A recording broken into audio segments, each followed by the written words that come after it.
So, ladies and gentlemen, yeah, because I literally recorded two videos sometime last week, I think Thursday or Friday.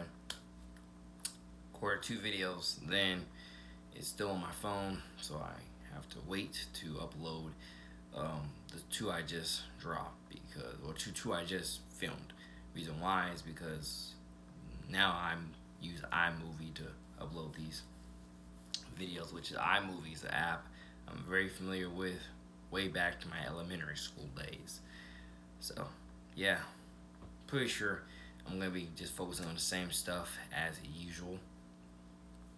You know, I'm telling you, when it comes to the battle of mental health, I think we really, because I literally filmed something on Snapchat about this, and I think it's once again the truest thing in 2019, ladies and gentlemen.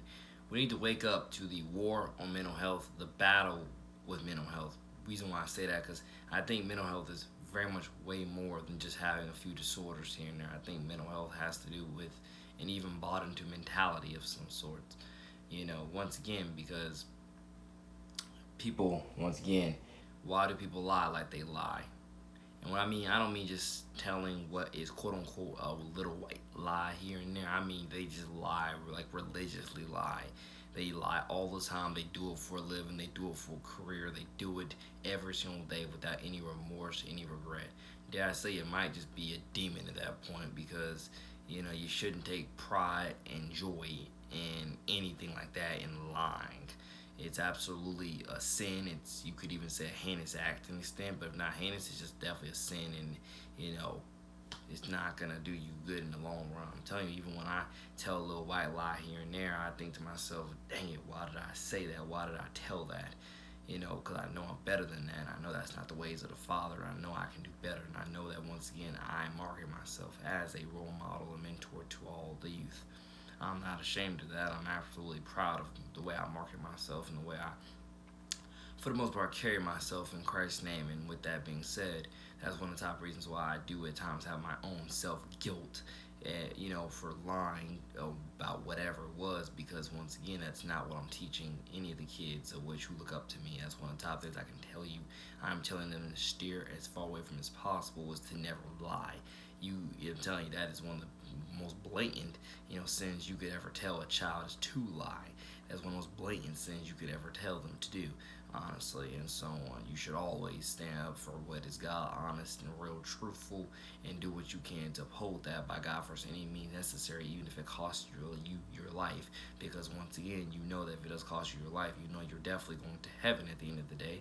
Because once again, that is exactly what God wants you to do. He wants you to, be willing to risk your life for the truth, and so on. Die for the truth, die for what is God, honest and real, in His name, etc., etc.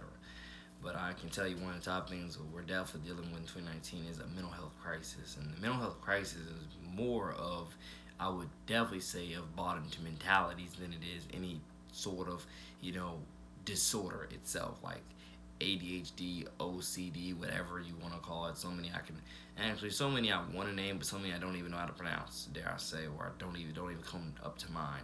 But I can definitely tell you a lot of our, mental health issues in today's day and age, I think has a lot more to do with bought into mentalities than any sort of ADHD, OCD, etc., etc. I think it has a lot more to do with just bought into mentalities of people who, once again, God bless their souls on how they grew up. But a lot of these people, I wouldn't even want to blame it. You grew up without your parents, or you grew up without a father, you grew up without an older sibling to guide you the right way. I wouldn't even want to blame it on any of those things, even though you probably can blame it on at least a few of those things. But I can rest assure you, a lot of people have grown up with some screwed up mentalities, and that's one of the reasons why our society is continually in the shambles that is in. Now, obviously, background checks, common sense background checks makes, again, all the common sense in the world. But I think we really need to get a deeper dive into our mental ills in order to understand why we have a gun violence, to an extent, epidemic. And if not epidemic, it's definitely gun violence problems in our society and culture. And I believe one of those top problems is because a lot of people have those dirty, filthy, negatively, disgusting garbage. Dare even say satanic and devilish mentalities to think that they can just solve anything and everything with a gun, and that means negatively with a gun. That means to go out there and commit harm to themselves or to someone else with a gun. You have a lot of people out there who are literally willing to die for very heinous acts. and so on and so on. A lot of people who have absolutely sold their souls out, sold their hearts out to the devil for whatever exchange.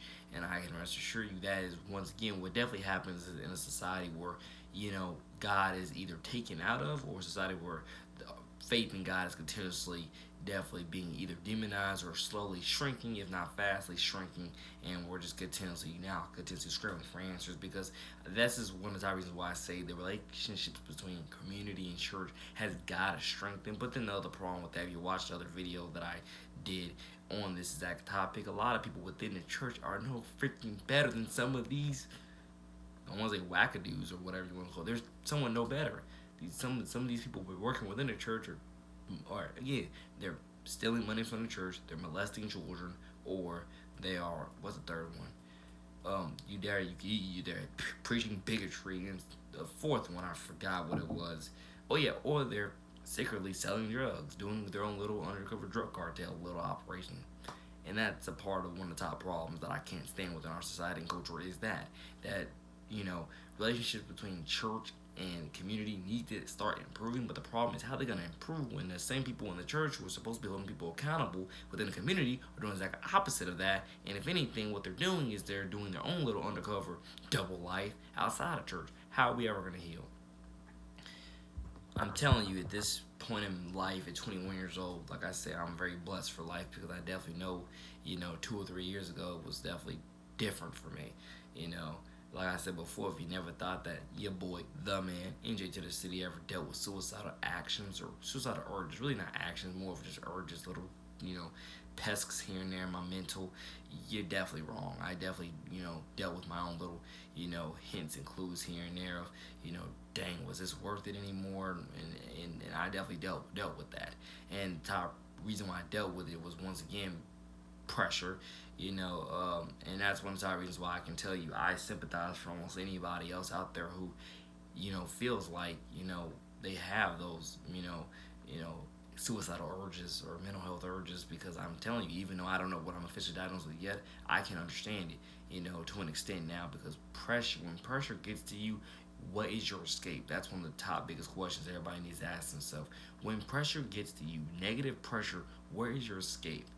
And so on. And like I say, I definitely, dealt with some of those urges or thoughts, really more thoughts than anything else. Thoughts and some pressure, thoughts based upon pressure, and so on. I definitely dealt with that, a few years ago, and I can tell you from that, it's a staple of my life that I'll never forget, because it's a staple of my life that definitely can tell you right now. I kind of relate to those people who definitely can tell you they've had suicidal thoughts, a few times here and there, because once again, it makes you think to yourself, is life even worth living? Because of these pressures that are on you, whether it's self-made or whether it's something that somebody else put on you. I can relate to those people, and now to where I can tell you, all glory be to God, I really want to be that beacon of hope for so many kids to go out there and get the help you need today, and whatever type of God first manner it is, whether it is from suicidal, thoughts, or whether it is from, what's it called, or whether it's from, abuse that you might have suffered or may have been about to suffer, or whatever it is, whatever it is that you might, know that you're diagnosed with, just get the help you need, God first now. Please trust in God to guide you towards where you need the help today, so you can have a better tomorrow. Because I'm telling you, we're never going to help heal our society and culture by lying to ourselves the way I know so many people have done. Stop lying to yourself and wake up and realize that you are in a mental health battle, and our society is in a mental health crisis. And you're never going to heal from this battle and this crisis. You're never going to heal from either one of them if you do not learn you can say the basis of your mental health. If you don't learn how to cope with things, how to overcome things, how to build off things, and more, you're never going to recover. You're never going to if you don't learn how to ask yourself questions. Try to search for those answers and realize that God got you, and this is the game of life. And the game of life really isn't a game, but you understand it is a journey, and you understand that you have to at times get outside your comfort zone in order to find any of those answers within your journey. And I think that's one of the type of things a lot of people are afraid of doing. They're afraid of stepping outside their comfort zone to find answers, because they would rather lie to themselves every day that they're already comfortable in what they are in today. When a lot of people, I can tell you that's not a good thing if you're comfortable, because once again, your comfort has corrupted you. Again, I'm no psychology expert, but those are just my little, acknowledges, or things that I choose to acknowledge because it's real, ladies and gentlemen. Today, mental health is real.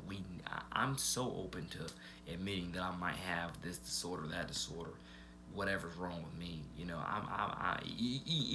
if nothing's wrong with me, I'm willing to admit it. Again, yeah, I talk to myself quite often, and so on. It's not the way you'll see a lot of people doing, trust me. The way you see me talking to myself is definitely different than what a lot of other people will do. Easy, watch that Seattle's dying video and you'll see exactly what I'm talking about. The way I talk to myself is now I'm talking to myself because I got demons in my head. I'm talking to myself because it's my conscience talking to me out loud. That's what it is. I'm talking to myself. I'm talking to myself with my conscience out loud. Conscience, by the way, out loud. That's what my talking to myself is. It's me talking to myself, talking to my conscience out loud. That's what it is. What you see in that Seattle's dying video, look it up. Trust me, that's not me. That could never, ever, ever be me. Or maybe it could, but it's not me right now. But I'm just telling you, y'all, I'm open. I'm telling you, as I grow in my faith with the Lord, I'm telling you, you have to learn how to be open, and quote enough to an extent, he stands out because he wears his garbage, works his hardest, and every time he looks into the mirror, never forget about where he started. Now, obviously, those are me somewhat flipping the first word of those lyrics, but at the same time, look up his song title "Real" off a therapy session, because what he really said was, well, yeah, flip the first word of every I want to say every sentence in that verse, but yeah, let me say it in the way he said it. He said, I stand out because I wear my garbage, work my hardest, and every single time I look into the mirror, never forget about where I started. That was a line. Look it up, NF Real, on his therapy session album, 2016 album, by the way. And I can rest assure you, ladies and gentlemen, that's one of the top things to a God-first extent we need to start doing is, we need to start airing out some of our dirty laundry, our garbage, to free ourselves from that, dare you, because a stronghold that it has on us, so we can end up once again repairing ourselves.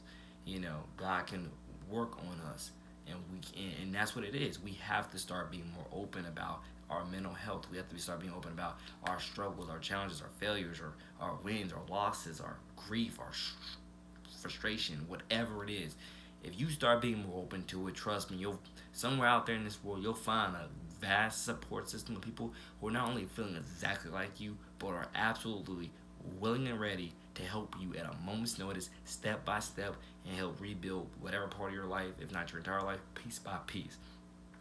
Dare I say it, you're never going to get there.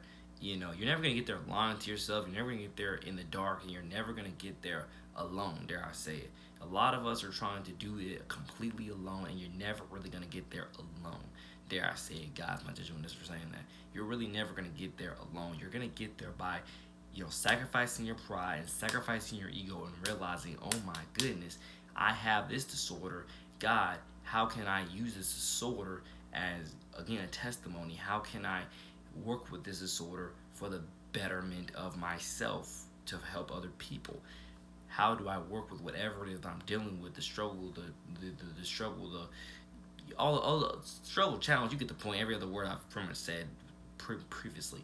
That's what we have to do. And probably might just title this video America's Battle with Mental Health, because that's really what this is, me preaching a whole little sermon to an extent about mental health. You have to do what you gotta do to get better with mental health today, so you can have a better tomorrow. And again, if I can be a beacon of hope to so many kids to get the help they need, not just the kids and their parents as well, to do what they read books, do research, go to counseling, anything you got first can. Don't be cheap. Don't be cheap. Don't be cheap, please. Don't be cheap on your kids' counseling, on your kids' therapy, on your kids' medicine, whatever it God first is your kid needs to, and whatever God first it is you need to get better with your mental health.